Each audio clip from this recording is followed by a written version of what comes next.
Oke, halo selamat sore teman-teman semua. Selamat sore Kak Yaya, Kak Andrew. Ketemu lagi bareng aku, Amanda. Nah, kali ini kita akan kupas tuntas ngobrol hal yang lebih mendekat perihal Pride Month itu sendiri. Apa sih Pride Month? Nah, nanti kita akan bahas dengan kedua narasumber kita itu, gitu ya. Nah, sebelumnya aku pengen kenalan dulu nih sama Kak Yaya. Silahkan Kak Yaya. Halo, namaku Yaya, aku panseksual dan aku stay di Semarang. Oke, selanjutnya aku pengen kenalan sama Kak Andrew. Halo, nama saya Andrew, stay Semarang, dan orientasi seksual aku gay. Oke, nah teman-teman gini ya, sebagai kita tahu bahwa LGBT itu kan spektrumnya sangat luas sekali gitu ya. Sebenarnya apa sih panseksual itu Kak Yaya? Boleh cerita nggak? Kalau misalkan secara generalnya sih panseksual tuh kan kayak orientasi di mana kita tuh suka sama seseorang, ketertarikan seorang itu tuh beyond gender gitu loh. Kayak kita melihat mereka itu ya sebagai manusia, sebagai sesama makhluk hidup gitu loh. Kayak terlepas dari apapun gendernya, apapun label mereka, ya udah, we love them as they are gitu. Oke, kalau untuk identitas gender Kak Yaya sendiri apa boleh tahu? Kalau misalkan aku sendiri tuh sebenarnya aku lebih ke I'm a cis female gitu kan.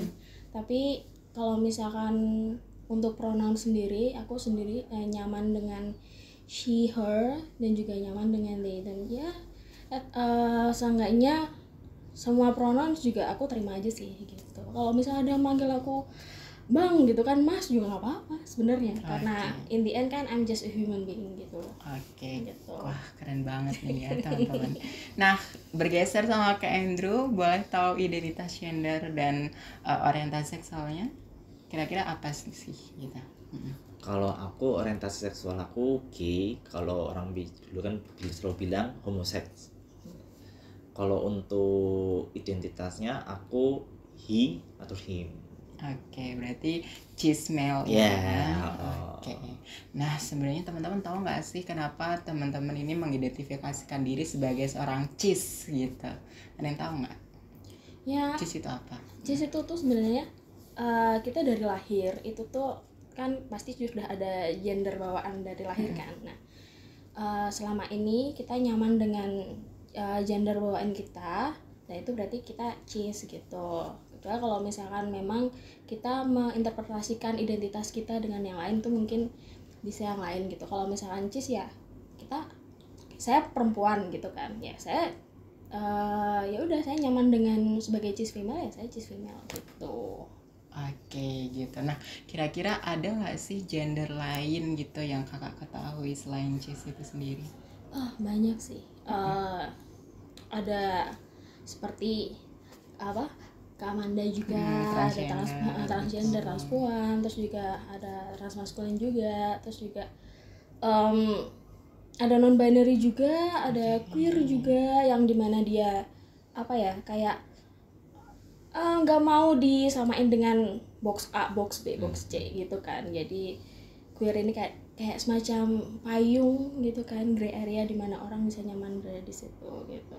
Oke, wah banyak sekali pengetahuan ya yang kita bisa gali dari kedua narasumber ini, betul. Nah, selanjutnya nih pengalaman apa selama ini sebagai individu LGBT tentunya bisa diceritakan nggak pengalaman dari kecil mungkin sampai saat ini, sampai kemudian oke, aku menerima diriku sebagai part of LGBTQ gitu.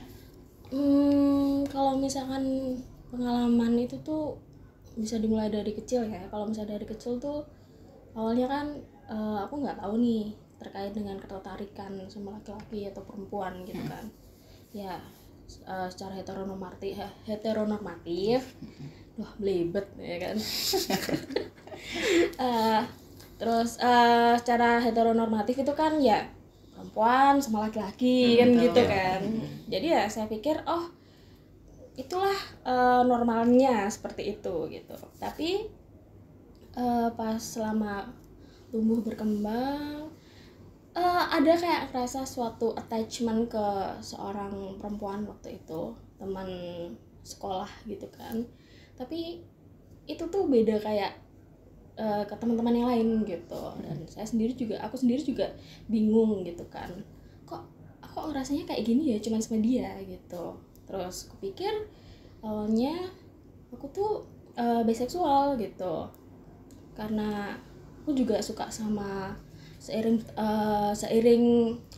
berkembang tumbuh gitu kan, SMP SMA suka sama cowok juga, pacaran sama cowok juga, tapi aku tuh tetap juga ada ketertarikan dengan perempuan gitu. Kupikir apa aku biseksual ya gitu. Lalu setelah sekitar usia 17-18 baru menyadari kalau awalnya aku juga suka both gender gitu kan. Tapi selama aku mempelajari apa yang ada di dalam diriku gitu kan, apa yang ada di pikiranku terkait dengan preferensi, terkait dengan identitas, pasti itu kan mindset orang berkembang tuh. Nah, ketika berkembang, aku merasa kalau aku lebih nyaman sebagai panseksual gitu. Karena apa ya? Aku suka sama seseorang itu tidak melihat dari kayak dia perempuan, dia laki-laki. Yang aku suka tuh ya kayak energi mereka. Aku suka energi maskulin, aku suka energi feminin gitu. Dan terlepas dari gender mereka dan gimana mereka merepresentasikan ya, selama kita ada ketertarikan satu sama lain ya biasa saja gitu. Makanya kenapa sampai sekarang ini aku lebih nyaman disebut sebagai panseksual gitu, identitasku dan orientasiku gitu. Oke, tahan dulu kayaknya. Kita sorry. akan ngobrol geser lagi ke Kak Andrew ya. Habis itu nanti kita akan lanjut ke tema-tema berikutnya, ke pertanyaan berikutnya. Silakan Kak Andrew, boleh diceritakan pengalamannya. Kalau aku sendiri mengetahui aku seperti ini ya hitungannya ya, itu sudah dari waktu kecil. Jadi posisinya sering main sama anak perempuan, teman-teman perempuan. Terus kalau aku ngeliat cowok itu tuh ya kayak suka aja. Jadi mungkin dari kecil sampai sekarang itu lebih ketertarikannya tuh ke cowok. Karena dari kecil seperti itu, tapi untuk ketertarikan untuk cewek tuh nggak ada sama sekali. Jadi aku kayak sudah dari kecil sudah pure lah ya, pure sebagai seorang gay atau homo gitu. Terus kalau untuk bisa seperti ini, dulu pernah juga ada kejadian kayak teman SD itu ya kalau nggak salah, kayak hitungannya kalau sekarang bahasanya bully. Bully. Kok dolanan mainnya tuh kok sama anak perempuan, kamu tuh cowok kok main sama anak perempuan. Emang apa salah sih mainnya sama anak perempuan atau sama anak cowok? Kan nggak ada hitungannya, nggak ada aturan yang memperbolehkan kamu hanya boleh main sama anak laki-laki gitu. Itu kan hitungannya kalau main kan sudah hitungannya kan udah luas lah, main sama siapa aja kamu kan boleh gitu. Tapi akhirnya ya seperti inilah, tapi tetap diterima aja. Wah, sangat positif vibe sekali ya kedua narasumber kita. Nah, selanjutnya nih pertanyaan kedua nih. Siap belum? Siap. Oke. Nah, selanjutnya kita akan lebih ngobrolin soal kehidupan di keluarga, sosial, kemudian di kampus mungkin, atau kemudian di circle teman-teman pertemanan kakak Yaya dengan Kak Andrew ya. Kira-kira boleh diceritain nggak? Andrew dulu mungkin. Aku dulu ya. Oke. Kalau aku sendiri untuk di keluarga tuh sudah tahu kalau aku tuh hitungannya seperti ini karena ada kejadian. Aku tuh sebenarnya tuh juga seorang Oda. Oke, apakah ini nyaman buat kamu dan aman untuk nggak apa-apa sih, menyebutkan? Nggak apa-apa. Jadi hitungannya itu kejadiannya tahun 2019. Jadi aku harus ngasih tahu ke keluarga kalau aku tuh seperti ini. Jadi sudah ada aku sebagai seorang B20. Oke. Lalu aku ngasih tahu kalau bahwa aku tuh seperti bagian dari LGBT. Oke. Aku nelpon pas posisi waktu itu mami di luar Jawa, maksudnya bukan di Jawa Tengah ya. Aku nelpon karena aku harus ngasih tahu, dan aku juga pas puji Tuhannya aku sudah dapat konfirmasi obat. Jadi ya keluarga semua tahu, keluarga inti tahu. Untuk sebetulnya kakak tuh ada yang nggak setuju sih dan keberatan, kok marah gitu. Tapi ya akhirnya ya seiring waktu berjalan sampai sekarang, ketemu sama kakak-kakak itu pun juga menerima apa adanya. Terus kalau untuk circle pertemanan, aku kebanyakan ke teman-teman kayak LGBT aja. Kalau untuk teman-teman yang orang bilang adalah normal, itu atau bisa kita sebut non ya, LGBT. iya non LGBT. Betul. Aku menutup diri aja karena hitungannya, karena mami sendiri itu bilang kalau lebih baik kamu simpan aja sendiri ketimbang kamu kasih tahu ke orang, biar keluarga aja yang tahu gitu sih. Oke. Lalu apa yang selama ini memberikan dukungan, atau siapa yang selama ini memberikan dukungan sama Kak Andrew untuk aku berarti aku harus bisa menunjukkan kepada mereka semua, kepada masyarakat, kepada orang tua bahwa ya aku adalah part of LGBT, aku bangga sebagai seorang gay, dan walaupun aku positif HIV/AIDS, tapi aku juga bisa produktif, aku bisa sehat, dan kulitku juga bagus, terlepas dari stigma-stigma orang lain ya, yang menurutku itu sangat jauh sekali dari realita gitu. Gimana? Apa yang selama ini menjadi dukungan atau sumber dukungan Kak Andrew? Kalau aku sendiri sumber dukungan itu pasti dari pertama itu aku percaya sama Tuhan. Oke. Kedua orang tua. Yang paling utama itu orang tua itu mami sendiri. Karena hitungannya mami selalu bilang, kamu sakit seperti ini pun, kamu kayak gini pun, kamu tetap anak mami. Mau apapun kamu itu, kamu tetap anak mami. Cuma hitungannya hindarilah, maksudnya hindari kayak penyakit-penyakit yang orang bilang, kalau non LGBT selalu bilang kan penyakit ya. Kayak apa, jangan main, jangan nakal, seperti itu aja. Kalau terus tambah ya. Kalau untuk kebanyakan teman juga dari komunitas sih, pasti juga mendukung gitu sih. Sangat positif vibe sekali. Salam buat mama ya Kak Andrew. Salam buat mami. Siap. Karena ya sudah membesarkan Kak Andrew dengan sangat penuh bangga, penuh sukacita gitu. Gimana kalau sama Kak Ea sendiri? Kalau misalkan aku sendiri tuh belum yang completely open to family sih. Paling cuman sekali bilang sama ibu implisit aja gitu kan, karena kan ibu kan single parent dan ibu tuh sebenarnya pretty much open with everything gitu kan. Kayak misalkan aku open tentang sex life dan lain-lain, tapi when it comes to orientation itu kayak masih yang agak bukan against, cuman kayak iya sih kan gitu. Kayak nganggapnya kayak ini paling cuman fase aja kan gitu. Tapi aku pernah bilang sama ibu kalau ya itu tadi, I love people regardless of their gender gitu kan. Jadi kalau mau dia cewek, mau dia cowok, mau dia transpuan, mau dia trans pria gitu kan, ya kalau misalkan aku suka sama mereka ya udah gitu. Ibu nggak ngasih respon apa-apa, cuman ya kayak udah gitu. Tapi untuk teman-teman sendiri rata-rata udah banyak yang tahu gitu kan kalau misalkan memang aku panseksual. Terus juga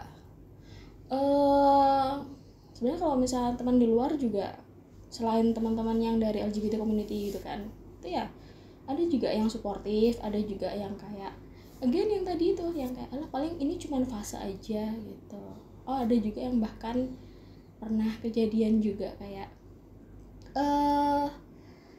kayak di dating apps gitu pernah ngatain kalau misalkan kamu mungkin less atraktif, jadinya kamu membuka opsi, nggak cuman suka sama laki-laki aja gitu. Tapi ya whatever they say sih gitu. Nggak peduli omongan orang Iya lain ya, gitu nggak usah kan, peduli. karena omongan mereka nggak nggak ngedefine aku tuh kayak gimana gitu loh. Justru itu ngedefine mereka. Iya, Betul ngedefine nggak sih? mereka, betul gitu. Oke, lalu support dari mana atau apa sumber support yang kakak miliki sampai saat sekarang ini bisa tetap kuat gitu? Kalau misalkan support ya tentu dari ibu, dari adik juga, karena adik juga open juga kan, kayak misal open minded soal orientasiku, dan juga dari teman-teman juga gitu. Lalu dan gimana ya, dulu aku kan suka nulis terus kayak anonimus gitu loh, terus kayak ya udah supportnya dari teman-teman yang suka sama tulisanku, dan ya kayak jadi semangat aja gitu buat terus produktif gitu kan, terus lakuin apa yang aku suka dan apa yang aku mau gitu. Oke, lalu aktivitas keseharian Kak Yaya dan Kak Indro apa nih selain mungkin kuliah, kerja, kira-kira ada nggak? Aku dulu ya. Ya, Oke. silakan. Jadi kalau misalkan aku tuh aktif di suatu komunitas disabilitas gitu kan, karena aku juga ya happen to be part of them gitu kan, people with disability, aku bipolar gitu. Jadi kalau misalkan di UU nomor 8 tahun 2016 ya masuknya ke disabilitas mental, orang-orang juga sebutnya psikososial gitu kan. Jadi ya aktif advokasi terkait dengan disabilitas, lalu ya itu sih kurang lebihnya gitu. Oke, thank you. Kalau Kak Andrew? Kalau aku sendiri di rumah aja sih, tapi kalau untuk sekarang ini lagi ngikut sama organisasi ya. Apa tuh? Boleh di-spill nggak? Spill nih. Spill dong. Iris kolektif sih. Oke. Terus kan juga di rumah tuh kan bukan cuma pengangguran sukses loh ya. Oke. Tapi hitungannya juga jagain orang tua, karena kemarin kan tahun 2020 atau 2021 aku lupa. Mami tuh sama papi tuh kecelakaan. Jadi aku yang jagain sekarang itu. Tapi ya puji Tuhannya sekarang sudah lumayan pulih lah ya hitungannya. Jadi aku yang jadi ojek online-nya. Jadi aku juga ikut Iris kolektif juga loh. Oh iya. sih, betul. Kita semua kan Iris kolektif. Lanjut. The last question nih, yang ditunggu-tunggu. Kemudian apa makna Pride Month tersendiri yang mungkin kakak masing-masing ini ya, Kak Yaya, Kak Andrew ilhami atau kemudian yang kemudian ditanamkan di hati, itu kira-kira apa? Dulu coba. Kalau aku sendiri dari arti Pride Month itu kan hitungannya kan kita harus bangga terhadap diri kita sendiri ya, apapun itu loh ya, tidak terbatas pada gender, Betul. orientasi seksual. Jadi semua itu kita tuh harus bangga sama diri kita sendiri, kapanpun, dimanapun kita harus bangga. Jadi jangan karena omongan si A, si B atau yang lain kita jadi terbatas sama pemikiran kita gitu loh. Jangan jadi batas-batasin lah hitungannya. Kita hitungannya orientasi seksual kita pun ya kita sendiri yang milih, bukan orang lain yang memilihkan gitu. Oke, betul banget. Ya. Ya kalau misalkan aku sih menganggap bahwa Pride Month ini tuh sebagai momen dimana kita bisa jadi we ourselves gitu loh. Oke. Kita kayak tadi yang udah aku bilang tadi, don't let people define you gitu kan. Karena ya kita ya born this way gitu kan, Iya, kalau kata betul. Lady Gaga mah kan gitu. Lagu Terus- nasional. Iya. Kebanggaan. Terus juga jadi di momen ini tuh kita bisa membuktikan, nggak membuktikan sih karena sebenarnya kita nggak perlu membuktikan ke siapa-siapa juga Iya, kan. betul. Tapi ya seenggaknya kita bisa menunjukkan ke diri kita kalau misalkan ya kita itu tuh matter gitu loh, everyone's matter gitu, mau dia mau apapun identitasnya, apapun orientasinya, Pastinya, bagaimana mereka merepresentasikan dirinya gitu kan. Itu tuh ya matters gitu, mereka tuh valid gitu, kita Iya, tuh betul. valid gitu, karena sebagai apalagi sebagai disabilitas gitu kan, itu tuh banyak sekali stigma gitu, apalagi kan bipolar nih, apalagi media itu kan kayak suka suka goreng nih terkait dengan bipolar gitu kan. Terus apalagi dia queer gitu kan, apalagi misalkan itu tuh banyak yang ngira kalau ini tuh ya begini karena bipolar gitu kan, ini karena dia tuh kayak ya ini lagi kayak kayak bentuk dari kelainan yang aku alami gitu. Mereka mikirnya seperti itu, padahal sebenarnya itu juga enggak gitu, this part of me gitu. Banyak orang yang kemudian menjudge, melakukan diskriminasi, kekerasan dan yang lain-lain gitu ya. Tapi kemudian ingat bahwa don't let people define you, just be proud to yourself. Happy Pride Month dan sampai jumpa.